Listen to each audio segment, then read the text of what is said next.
This is a guide on how to access the quizzes on the ICAN Online Tutors web application. First, you need to ensure that you are logged in, and then go to your profile at the top right of your screen and click on Dashboard. You'll see My Courses, Announcements, My Order, and Profile.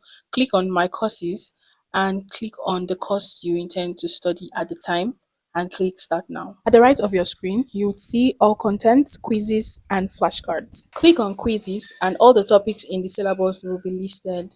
Choose the topic you want to take a quiz on, then start the quiz.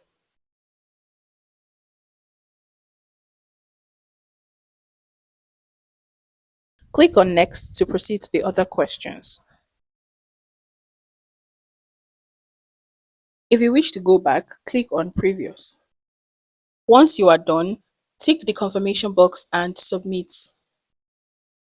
After submitting, you will receive your grade or score immediately. You get to see the ones you failed with correct answers and explanation to each answers. You can retake the quiz by clicking on the retake option. Once you're done with this topic, click on complete and continue to proceed to the next topic following the same procedures. If you have questions or insights, you can leave them in the box and click on submit.